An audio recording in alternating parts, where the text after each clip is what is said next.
Mayoral Memo with Matthew Dickerson from Dubbo Regional Council.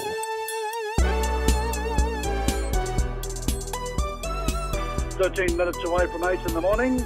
I tell you what, let us head on out to the wonderful part of God's country we call the Dubbo area. Matthew Dickerson, good morning. Good morning, Kerry. How are you going today? Look, I'm extremely well for a Monday morning. Actually, top of the tree, pick of the bunch this morning. Almost boring. God. Now, listen, I tell you what, one of the things that's happening at the moment is the livestock markets, and this, I take it, probably has a little bit of controversy surrounding it, in the fact that you're probably looking for, a private buyer. Well, you're not having a go, Kerry, if you're not creating a bit of controversy, I say. That's it. You're right so there. We've definitely done this with the livestock markets. The operating model of the livestock markets needs to change. It's a 74-year-old model. We've had a bit of advice from various solicitors and Office of Local Government that the model that we've got there isn't ideal working into the future, so we've got to change that. But while we're looking at changing that, we thought we'd also look at the option of selling the sale yards or leasing the sale yards. So we've got an EOI open at the moment. It closes on the 14th of May, and we're inviting anyone that thinks that they'd like to buy the sale yards or long-term lease the sale yards office to have a look at that, and we'll keep looking at our operating model, and we'll make a decision once we got all that information in. But there's a few people who have expressed their opinion in very gentle terms to us that they wouldn't like to see us sell it.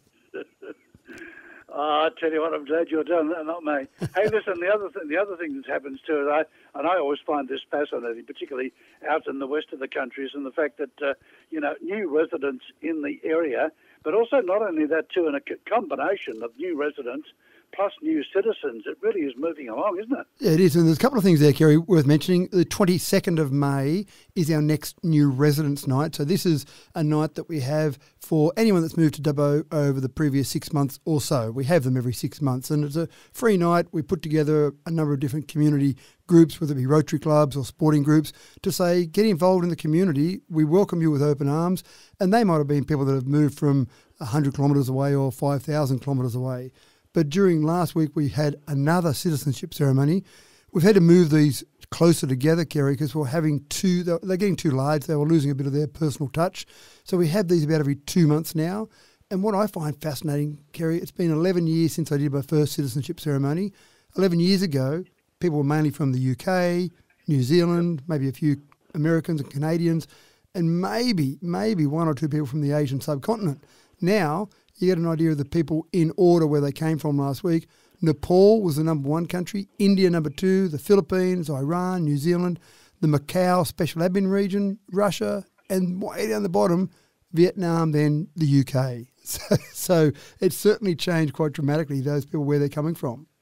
It sort of lends a lie a little bit to the fact that, when these people come to the country, that they're not really interested in heading out west of the Blue Mountains. I mean, the people that are actually, integrating into our society here is quite phenomenal, isn't it? It is. And one thing I really enjoy about it is I get to learn things about a whole range of different cultures. So it was only a week ago I attended 3 different Eid festivals, EID festivals, and that's the festival you have at the end of Ramadan. Now, I don't remember ever learning about Ramadan at school or looking at Eid festivals, but you have these things now where you're learning about these different cultures. Holy Mellah Festival, I quite enjoy going along to that. It's a bit like a colour festival. So there's these different things that you learn about because we've got a really strong multicultural community. And, of course, we do one night. When I say we, Orascon is the organising group, not council, but they basically do a huge food multicultural afternoon and evening, and that's incredibly popular because people from Dubbo, people from here, want to go and try these different foods from different areas around the world. Yeah, okay. Now, finally this morning, the Bald Archies. Tell me about that. It's an exhibition on at the moment at the Western Plains Cultural Centre. We've had the full Archibald exhibition here in Dubbo 4 times since we've built the Western Plains Cultural Centre, so that's very exciting. But the Bald Archie is a comic portrait competition, a bit of a satire, if you like. Started way back in 1994 by the late Peter Beattie, and he wanted to do it as a bit of a Aussie way of looking at the Archibald. So you have various figures that have been in the news in the past, and I had a bit of a look there. There's an interesting picture of Dave Warner, and again, they're not your classic portraits that you'd expect to see from the Archibalds. There are a whole range of different people that have been in the news, sometimes for good reasons, sometimes for bad reasons, but that's on at the Western Plains Cultural Centre at the moment. Free exhibition, and I encourage people to go and have a look. It's quite amusing. Good on you, sir. You have a good week. Talk to you in a couple of weeks' time. Don't forget Anzac Day celebrations, huge range of different traffic things in place for Thursday.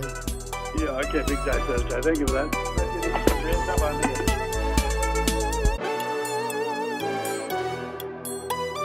Mayoral Memo with Matthew Dickerson from Dubbo Regional Council.